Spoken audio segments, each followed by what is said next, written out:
Assalamualaikum warahmatullahi wabarakatuh. Kita sambung lagi pelajaran fisikanya. Pada pertemuan kali ini kita akan membahas subbab yang E tentang momentum sudut. Kita masih bercerita atau membahas tentang dinamika rotasi, yaitu benda-benda yang mengalami gerak rotasi. Kali ini kita membahas tentang momentum. Besaran momentum ini sebelumnya udah pernah belajar kan waktu di kelas 10. Nah, kalau lupa apa itu momentum, boleh dibuka lagi catatannya apa, biar ngerti apa makna momentum. Waktu di kelas 10, momentum yang kita pelajari itu adalah momentum yang terdapat pada gerak lurus. Nah, ketika kita berbicara tentang gerak rotasi juga memiliki momentum. Istilahnya adalah momentum sudut, atau disimbolkan sama L besar. Ya, pada modul sebelumnya juga sudah ada analogi beberapa besaran antara gerak translasi sama gerak rotasi kan. Misalnya massa pada gerak translasi, kalau pada gerak rotasi itu adalah momen inersia atau disimbolkan sama I. Sementara V atau kecepatan linear sekarang menjadi kecepatan sudut atau omega. Jadi gitu aja cara mengingatnya. Kalau kita ingat rumus momentum linear, maka kita bisa juga mengingat apa itu rumus momentum sudut pada gerak rotasi. Tapi memang catatannya harus merubah besarannya. M jadi I, V jadi omega. Sehingga dapatlah rumus L sama dengan I kali omega. Kalau misalnya benda yang kita bahas itu adalah partikel, rumus inersianya kan mr kuadrat. Nah, sementara omeganya kalau dikaitkan sama kecepatan linear, maka rumusnya omega sama dengan V per R. Jika dua besaran ini kita substitusikan pada persamaan yang tadi, I-nya mr kuadrat, omeganya V per R, maka kita akan memperoleh persamaan yang baru. Ini seperti ini jadinya, ketika R dicoret, maka rumus L menjadi M kali R kali V. Nah, jadi ada dua rumus yang digunakan untuk menghitung besar momentum sudut, tergantung dari kondisi soalnya apa. Nah, selain itu juga harus diketahui keterangan-keterangannya, inersia, ini apa, omega, M itu apa, R itu apa, V itu apa, beserta satuan internasionalnya. Jadi semua besaran harus dinyatakan dalam satuan internasional. Nah, biar lebih paham lagi, kita akan bahas contoh soalnya. Perhatikan baik-baik. Soal yang pertama, sebuah partikel bermassa 0,2 kg bergerak melingkar dengan kecepatan sudut tetap 10 radian per sekon. Jika jari-jari lintasan partikel 30 cm, maka momentum sudut partikel itu adalah, nah dari soalnya diketahui bahwa masanya 0,2 kan, berarti itu M. Kemudian yang 10 radian per sekon adalah omega, dan 30 cm itu merupakan jari-jari atau R. Ini dia yang diketahui. Kalau gitu mau menentukan L-nya, rumus L atau momentum sudut adalah bisa kita pakai I kali alfa. Ya kan? Di sini kan dibilangnya partikel, maka I-nya sama dengan mr kuadrat dikali alfa. Keliru saya, bukan dikali alfa ya, tapi dikali omega, gini kan. Jadi L sama dengan M-nya masukin 2 per 10, R-nya 30 per 100 kuadrat kan. Ini omeganya kita ganti menjadi omega sama dengan 10 gitu ya. L sama dengan coret-coret lah, nih 30. Terus mana lagi, ini sama ini, jadinya tinggal 2 kali 3, 6 kali 3, 18 per 100, maka nilai L sama dengan 0,18, satuannya kilogram meter kuadrat per sekon. Nah, kita juga bisa pakai rumus kedua, yaitu M kali R kali V. Masukinlah M-nya 0,2, jari-jarinya 30 per 100, V-nya diketahui kan nggak ada V-nya tuh, cuma ada omega sama R. Dari sini kan kita bisa menghitungkan V dengan omega kali R, ada rumusnya kan. Kalau gitu di sini omega kali R, omeganya 10, R-nya 30 per 100, coret-coret lagi, ini lagi ya. Jadi L sama dengan 2 kali 3, 6, 3, 18 per 100, L sama dengan 0,18 kilogram meter kuadrat per sekon. Jadi hasilnya sama ya, mau pakai rumus MRV atau mau pakai rumus I kali omega. Kita sambung yang bagian F tentang hukum kekekalan momentum sudut. Sama halnya seperti momentum linier, momentum sudut pada gerak rotasi juga memiliki hukum kekekalan momentum. Yang namanya kekal itu kan artinya tetap atau tidak berubah.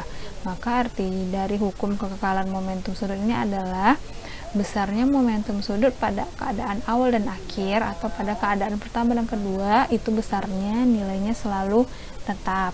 Maka dari itu penulisannya bisa dinyatakan dengan persamaan L sama dengan L aksen atau L1 sama dengan L2 juga boleh.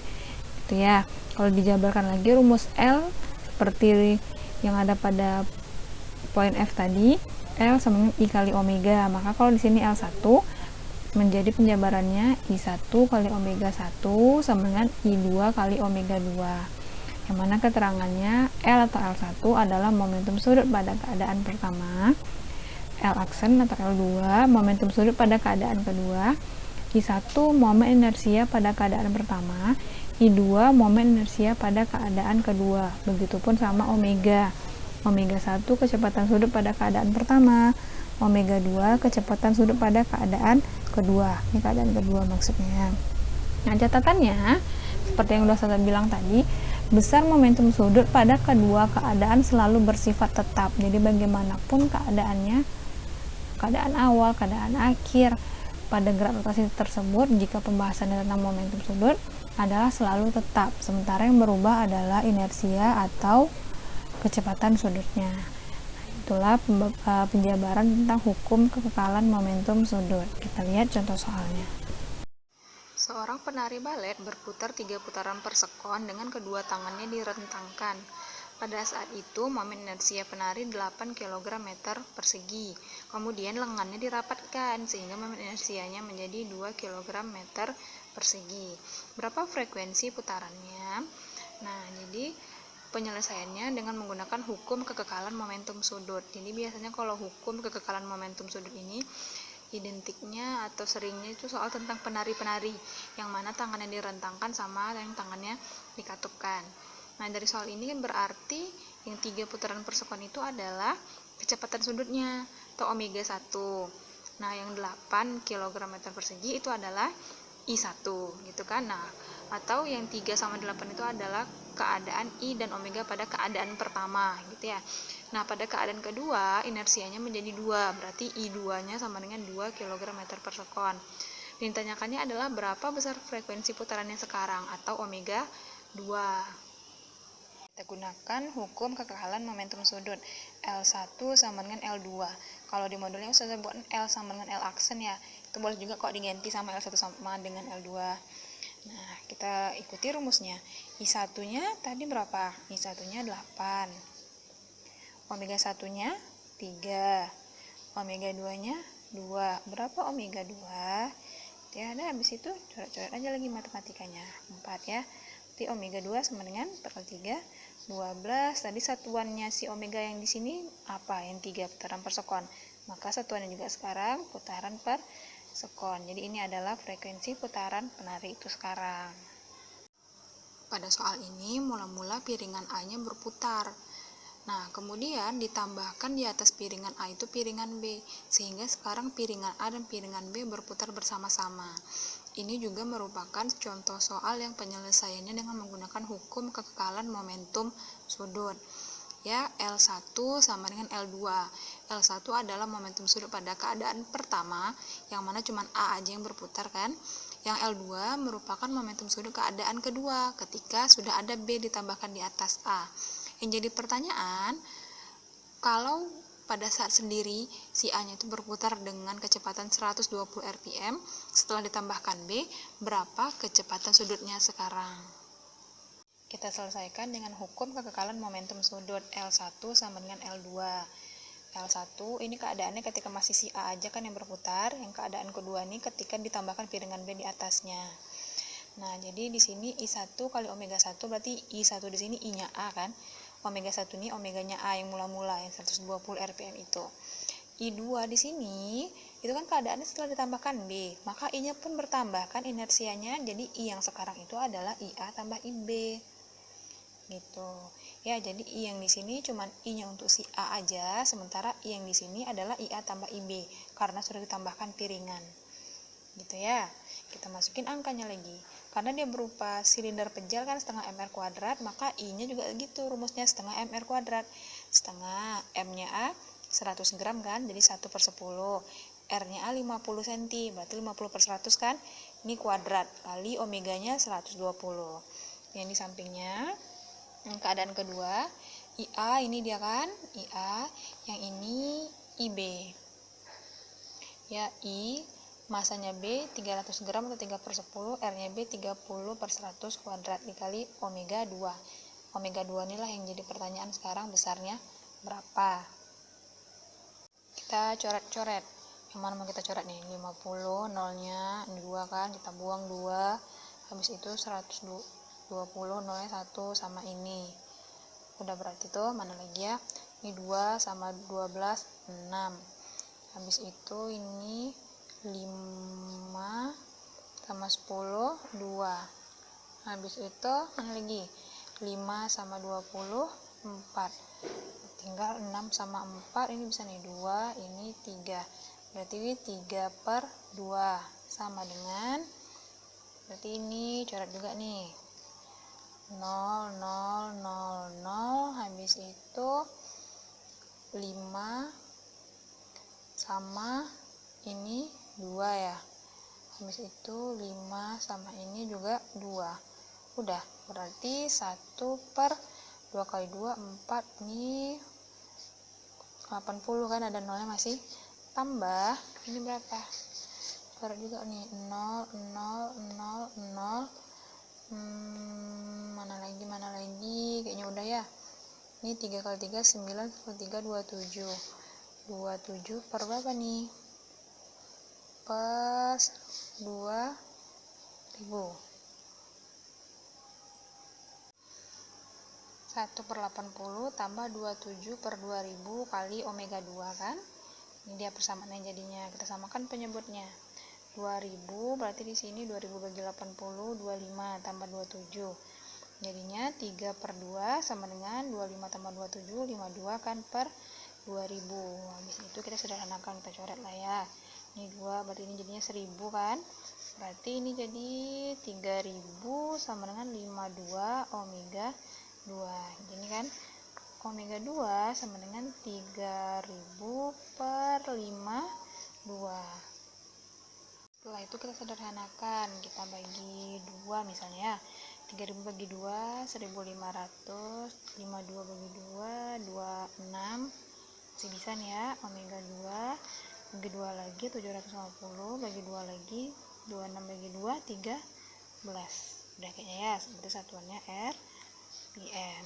Jadi ini adalah kecepatan sudut pada keadaan kedua setelah ditambahkan piringan B di atas piringan A. Energi kinetik rotasi.